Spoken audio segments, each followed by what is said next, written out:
Hello, how are you doing today? So, today I'll be telling you the story of the SAS and what type of group is this SAS. And this story also is about the Iranian embassy, which was taken hostage in the year 1980 by some particular terrorists which came from the Iranian side.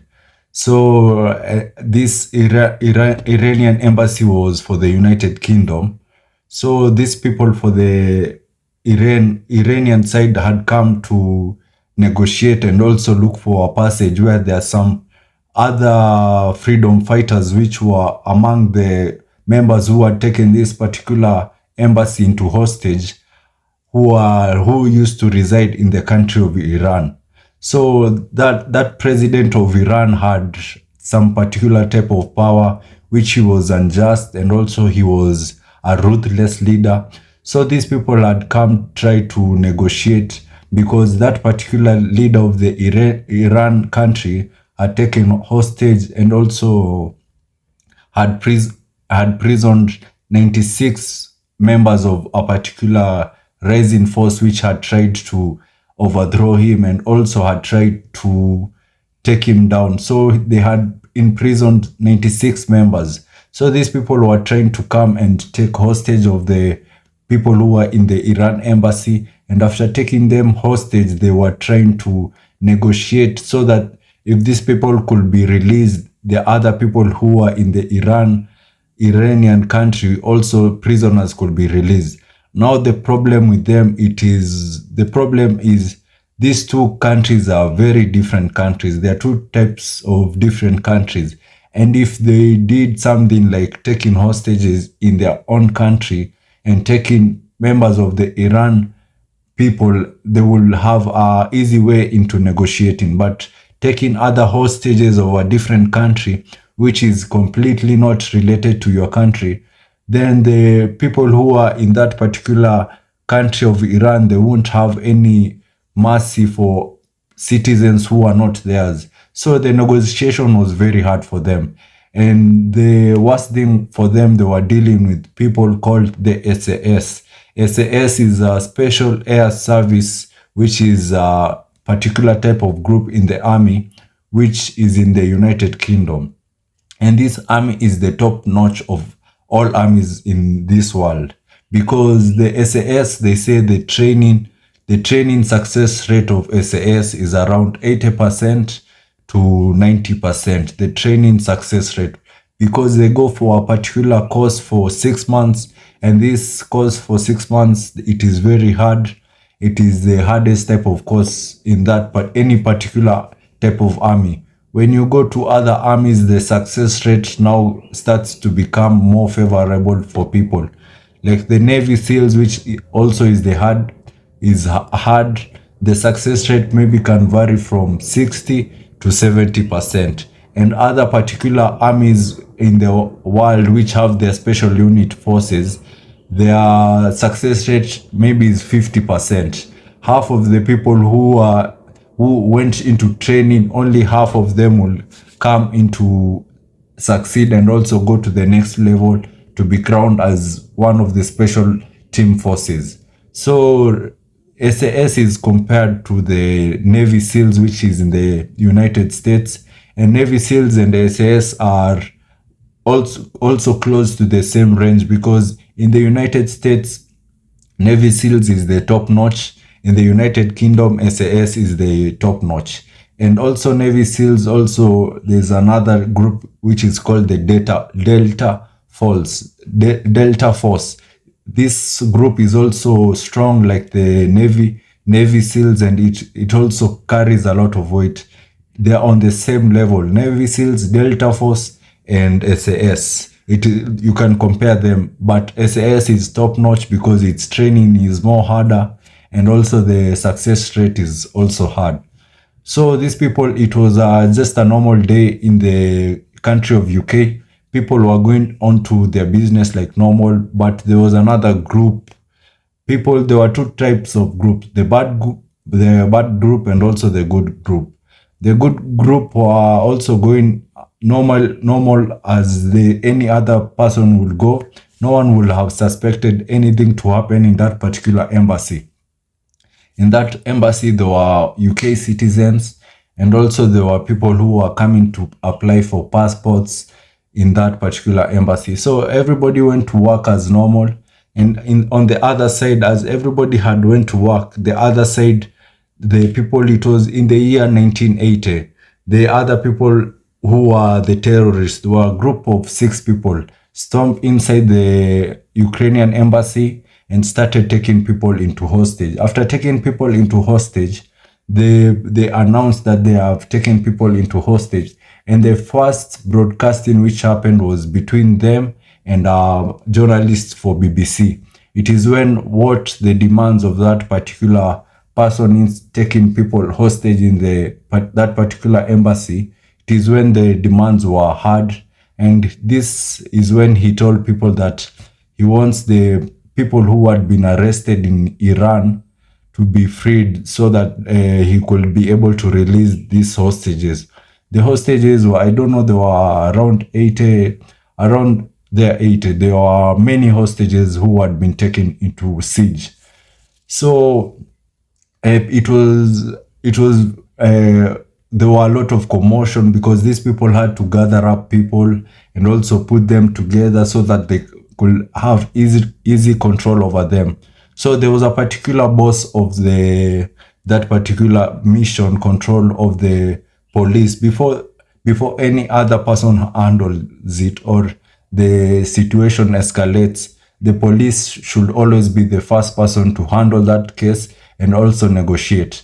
After the police, just in case anything happens, it is when it is transferred to the next person in line. So the police tried to negotiate. The police person was called John Dello. John Dello was the person who was headed of that unit of negotiating with the terrorists. He tried to negotiate with them, but the fruits were in vain. There was no way they were understanding each other because what they had demanded was impossible, because the Iran country and also the United Kingdom country they were not having any close relation. Their relationship was in strange because so many reasons. The Iranian had their particular side of their story, and also UK had their other side of story. So later on in the days, the first day passed, they were still demanding and also inquiring for things to happen and also their demands to be met. The second day passed, and also the people who were taking the terrorists were also becoming more aggressive because the days were passing and they thought this operation will happen very fast.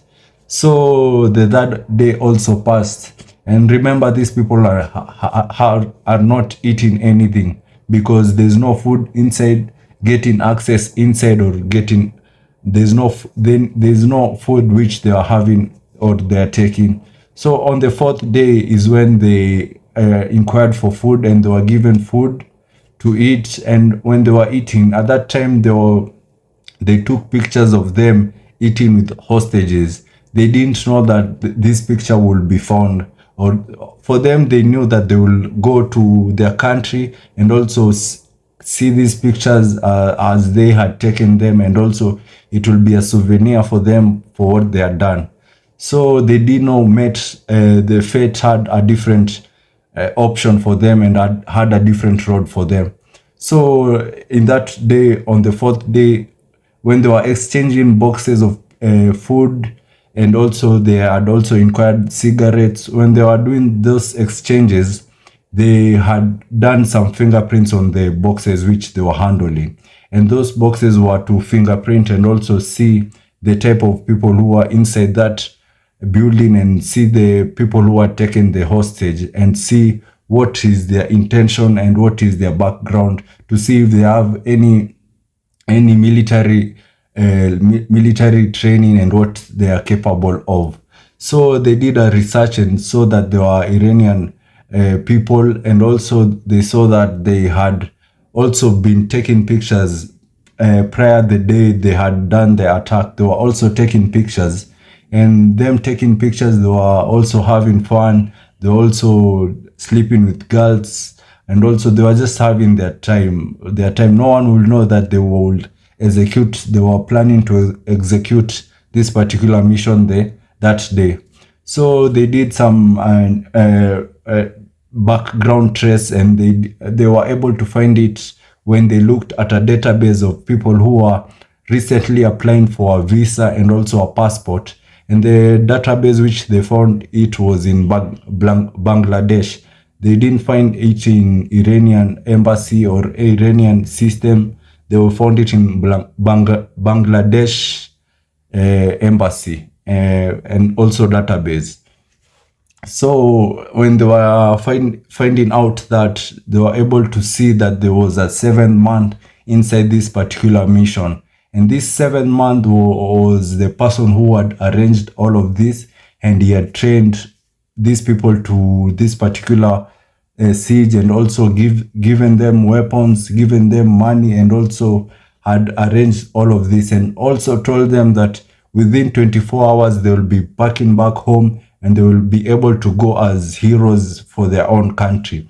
All these people, this particular person hid from them. He didn't tell them that the UK people and also UK police people don't negotiate with terrorists. So these people who are inside also dealing, also taking hostages. The first day passed, second day passed, third day passed. Remember, they were told 24 hours they'll have gone home. So they started becoming more aggressive because their plan wasn't successful, and they started losing hope. They saw that now everything will be finished. Now people will have to kill our lives, because everything was going south for them, and nothing seemed to be going on their way.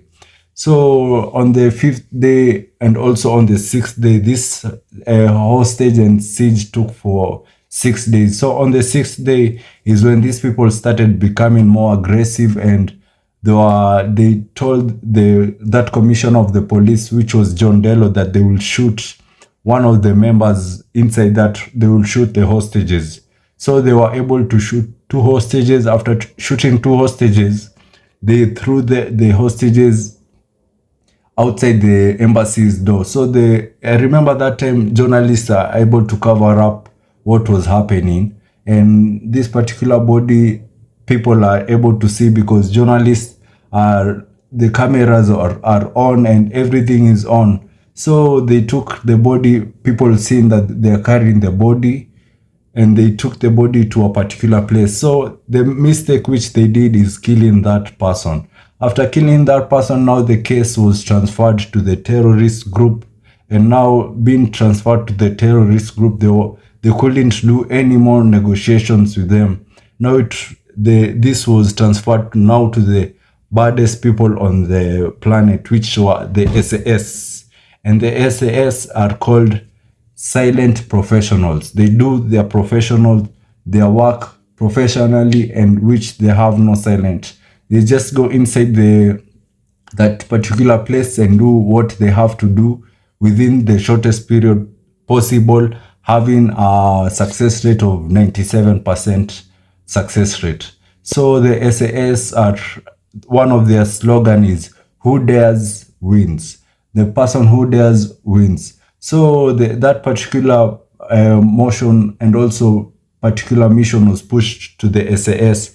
And remember, that time the SAS were briefed on the third day that just in case anything happens, they should be ready. So they were already on the aware and also waiting for that call to be told, "Now it is yours, you go and finish the other part, as we are not able to do it." So they were just waiting for that call. They were preparing all their weapons. They were just waiting for go ahead. They do their work professionally and also clear out that particular building and save hostages.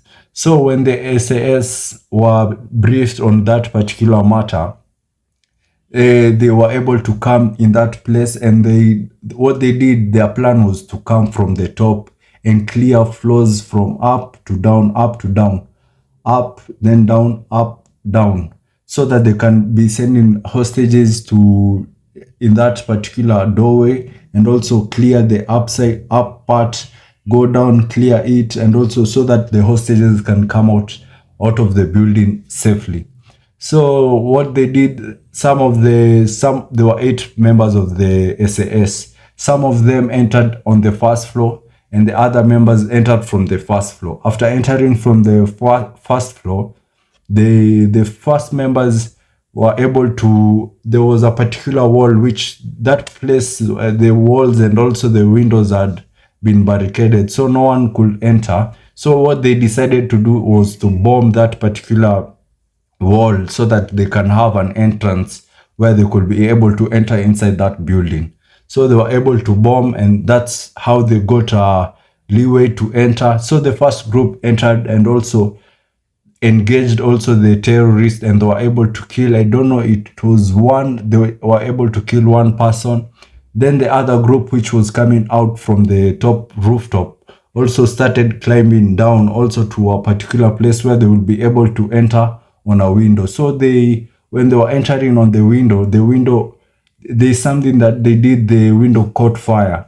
After the window getting fire, they were able, and also remember there was one person also coming out of the roof, and coming out of the roof, and the window curtain has gotten on fire. It started burning him, and also the rope, unfortunately the rope got stuck. So the mission was not, had some difficulties and also had some challenges which they had to also create and also to adjust on what their plan is, and also look for more alternatives. So when this person was coming down out of the rooftop, he was stuck.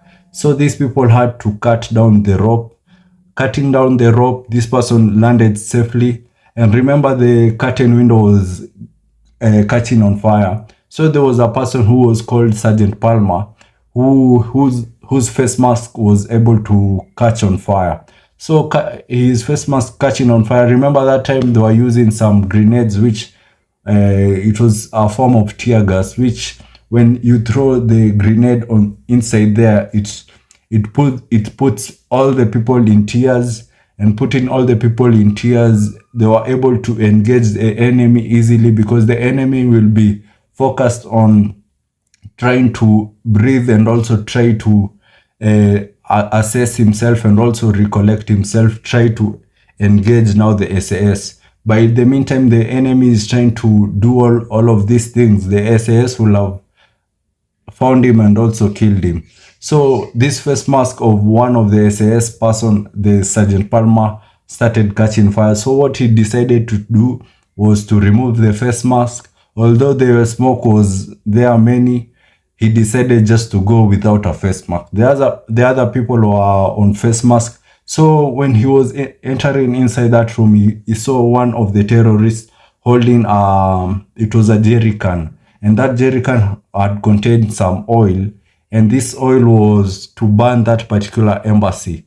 So when Sergeant Palmer pointed his gun to him and squeezed that particular trigger, the gun backfired. After the gun backfired, he quickly took out his side gun and shot that particular terrorist. After shooting the terrorist, he was dead by his swift action. I think he shot him on the head.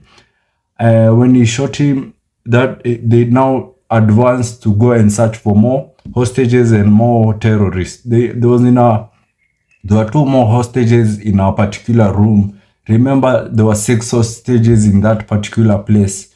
And being 6 hostages, 1 hostage is dead and the other hostage is dead. So 4 terrorists remaining. So when the people were going inside another room, they had some gunshots. They had some gunshots in a particular room, and one of these gunshots was caused by one of the terrorists had killed and also injured 2 people, had killed 1 and injured 2 people. He shot 1 person 8 times, but fortunately this person was able to be conscious and this person was still alive. So when the SAS stormed inside the room, they executed these 2 people very swiftly and they were able to kill them. So they were able to take the other hostages into into safety. And remember, now there are two terrorists who are remaining. So these two terrorists which were remaining, when they were taking them down out of the stairs, one of the hostages was narrating that the SAS, the way they treated them, taking down the stairs, it was very brutal because they were throwing them down the stairs, just get out, get out, get out. So they were throwing them down the stairs like anyhow. They just wanted to use the shortest time period and to save the life. It's better your leg to break than your life and also you to be killed. So they were throwing them down the stairs so they could evacuate. And there was another SAS member who was down the stairs, and there was the other members who were also upstairs trying to evacuate everybody, pushing them downstairs. They were very ruthless on what they were doing. So when they were taking them downstairs, everybody was going out of the stairs. One of the members of those hostages shouted that this person is a terrorist. When this SAS looked at the person who was being told he's a terrorist, he had a hand grenade. So the option was to execute him very fast, because if it was another person, they would try to apprehend him and try to talk him out of the other hostages. But this person having a hand grenade, it was a threat for him and also everybody, because this was the last part of the mission. And the last part of the mission, everybody is on one floor, and if they try to just release that grenade, everybody is dead, and also their mission is just over because they have done the hard part. Now they coming to the finish of that particular mission, they lose the hostages. So it was a very crucial moment for them. So on the side, the person who was up, him trying to shoot the terrorist from above, that bullet would have pierced the terrorist and also go to one of the hostage. So it will have killed also a hostage. So it wasn't suitable for him to shoot from up because it will also shoot a hostage. And also the person who was down, the SAS who was down, wouldn't shoot from above because it will have the same impact, will pierce the terrorist and also kill the hostage. So what they did, they waited for a perfect opportunity when the terrorist is secluded. So when he had completely finished from climbing down the stairs, he was on a complete cover. They were able to shoot him. I think they shot him maybe 12 times to 16 times. They were able to shoot him 12 to 16 times. After shooting him, he succumbed, and that's how he was dead. And the hand grenade, it was lucky for them not to detonate. So this person, the one of them was asked, why didn't you spare this person's life? And he said, we couldn't negotiate with this person because in any condition he would have released the pin and out of the grenade, and everybody knows how the grenade works. If you just remove the pin and you leave it, it will take a short period of time and also detonate. So they had no other option but to gun him down and to make sure he's dead. So remember now 5 members of the terrorists have been killed, remaining 1. The other people who had been evacuated, the other people who had been evacuated have been taken into a particular garden, and in this garden which they were taken to, they were taken into handcuffs. And this is one of the procedures of the SAS.